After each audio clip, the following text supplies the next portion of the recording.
देती है। इनमें से बहुत सारे वो फोन्स हैं जो बिल्कुल भी अच्छे नहीं है, लेकिन 2025 में सबसे ज्यादा आपने उन्हीं फोनों को खरीदा है। इस टेबल पे वो फोन पड़े हुए हैं जो 20,000 के नीचे आते हैं, और ये लाइन तो सिर्फ लास्ट मंथ लॉन्च हुए फोन्स की है। कुछ टाइम पहले जब फोन एक दूसरे से बिल्कुल अलग दिखा करते थे, इतने अच्छे भी नहीं होते थे, लेकिन आज नई बैटरी टेक्नोलॉजी, IP69 और 6000 मैक्स नीट्स ब्राइटनेस जैसी नई टेक्निकल टर्म्स आ चुकी हैं। स्मार्टफोन ज्यादा वैल्यू फॉर मनी हो चुके हैं, लेकिन आपको कौन सा लेना चाहिए? फिकर नोट, मैं आपको बताऊंगा कि 20,000 के नीचे कौन सा है सबसे तगड़ा स्मार्टफोन। हमने लास्ट 3 सालों से ऑलमोस्ट सारे ही स्मार्टफोन रिव्यू कर रखे हैं, तो इस वीडियो में आपको पता चल जाएगा कि आपके लिए कौन सा सबसे अच्छा स्मार्टफोन है। तो बिना टाइम वेस्ट किए डायरेक्टली जंप करते हैं पहले स्मार्टफोन। ये एक ऐसा फोन है जिसका कलर आप डेली अपने आउटफिट के अकॉर्डिंग चेंज कर सकते हो। जिनको नहीं पता उनको बता दूं, CMF नथिंग कंपनी का ही एक सब ब्रांड है, और लुक वाइज इनके कैमरास बिल्कुल वैसे ही दिखते हैं जैसे आईफोन के, और जैसे आईफोन चलाने में बिल्कुल सिंपल है, कोई नया इंसान भी तुरंत सीख जाएगा, वैसे ही नथिंग OS भी है। इसके अंदर आपको कोई भी प्री इंस्टॉल्ड एप्स नहीं मिलती, कोई एड्स नहीं मिलती, इतनी सारी विजेट्स मिलती हैं। इवन इस विजेट के साथ तो आप नॉर्मल कॉल्स के साथ साथ व्हाट्सएप कॉल भी रिकॉर्ड कर सकते हो और सामने वाले को पता भी नहीं चलेगा। और गेमर्स के लिए भी फोन सबसे तगड़ा है, क्योंकि इस प्राइस में ये आपको 120 FPS पे BGMI खिलवा रहे हैं, जो और कोई ब्रांड दे ही नहीं रहा। अब आप सोचोगे इतनी सारी चीजें अच्छी हैं तो कैमरा में कॉम्प्रोमाइज होगा? नहीं,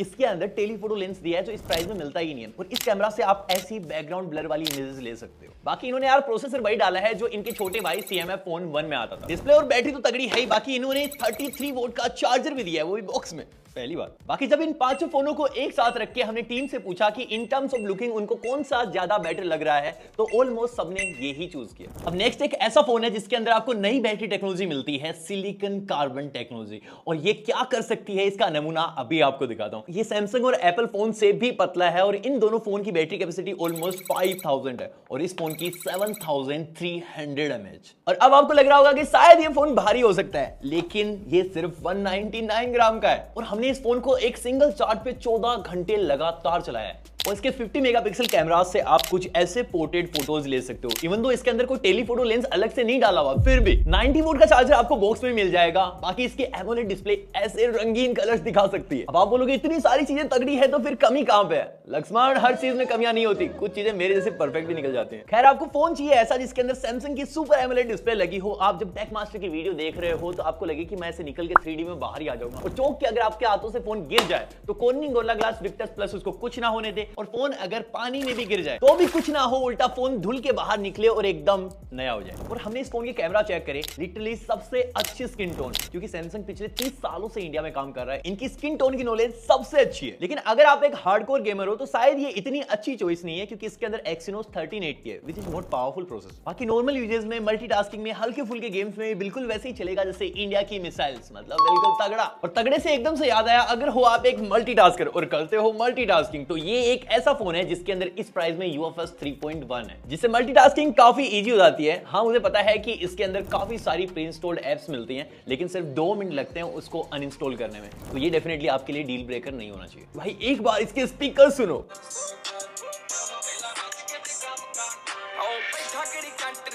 क्रेजी ब्रो, क्रेजी। बाकी गेमिंग एंड ऑल के लिए इसके अंदर स्नैपड्रैगन 6 Gen 4 है, 50 मेगापिक्सल के ड्यूअल रेयर कैमरा है, लेकिन उम्मीद एक से ही रखी जा सकती है जिनसे कुछ ऐसी इमेजेस आप ले पाओ। इसी के साथ ये एमोलेड डिस्प्ले है, और इसको पावर देने के लिए 7000 mAh की बहुत बड़ी सी बैटरी है, और ये क्रेजी कॉम्बो आपको मिलेगा 17,999। बाकी नेक्स्ट एक ऐसा फोन है जहां बार बार में आपको डिस्प्ले ऑन करने की जरूरत नहीं है। ये स्विगी, जोमेटो या फिर वॉल्यूम अप डाउन हर स्टेटस आपको अपनी लाइट से ही दिखा देगा। कुछ ऐसे लोग जिनको तड़क भड़क बिल्कुल पसंद नहीं है, उनको थोड़ा सा चीप लग सकता है, लेकिन जिनको एक ट्रांसपेरेंट डिजाइन या फिर ग्लिफ इंटरफेस चाहिए, उनके लिए मार्केट में ये इकलौता स्मार्टफोन है। बाकी बॉक्स में आपको कोई चार्जर नहीं मिलेगा, अगर खरीद सकते हो तो 45 वोल्ट का ये सपोर्ट करता है, वरना चार्जर कौन खरीदता है भाई, या पापा का मार दो।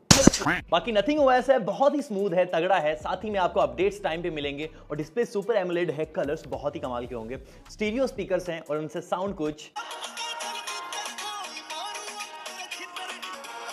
मजेदार। अब चाहे आप कोई भी फोन लो, हर चीज में 19-20 थोड़ा सा चल जाएगा, लेकिन डिस्प्ले और speaker should be top notch. बाकी कुछ और तगड़े फोन्स भी हैं, जैसे अगर आप पापा की जेब से 1000 रुपए और मार पाए तो आपको मिलेगा Moto S60 Fusion और लिटरली इस फोन के अंदर सब कुछ अच्छा है। इसकी कर्व्ड POLED डिस्प्ले, ये वीगन लेदर डिजाइन, इसके कैमरास या फिर UI, सारी चीजें बहुत तगड़ी हैं। लेकिन आपको एक दो चीजें कॉम्प्रोमाइज करनी पड़ेंगी, जैसे आपको इतने रेगुलरली अपडेट्स नहीं मिलते और सर्विस सेंटर का Moto के साथ थोड़ा सा इश्यू चलता है। और इसी लाइन में एक और तगड़ा फोन है OnePlus Nord CE4। स्पेसिफिकेशन अच्छे हैं, सारी चीजें बेटर हैं, आपको एक OnePlus का ब्रांड नेम भी मिल जाता है, लेकिन प्रॉब्लम है इसमें एक ही साल के अपडेट्स मिलेंगे। तो अगर आपको अपडेट से फर्क नहीं पड़ता तो बाकी सारी चीजें दी बेस्ट। बाकी अगर कंक्लूजन की बात करें तो आपको समझाने के लिए मैंने एक चार्ट बना दिया है, किस फोन में क्या चीज आपको सबसे बेटर मिलती है वो यहाँ पे दिख रहा है। जैसे अगर आपको बैटरी और कैमरा के लिए कोई फोन चूज करना है, बहुत तगड़ी बैटरी होनी चाहिए, तो उसके लिए iQOO Z10 सच में बहुत कमाल की चॉइस है। और इसी का रिब्रांडेड एक और है Vivo T4, वो भी सेम ही आपको देखने को मिलता है। जो ब्रांड पसंद हो आप ले सकते हो। और ठीक ऐसे ही अगर आपको कोई सॉलिड फोन चाहिए, आप फोन को बार बार गिराते रहते हो या फिर डिस्प्ले पे कंटेंट बहुत ज्यादा देखते हो, तो Samsung Galaxy A35 आपके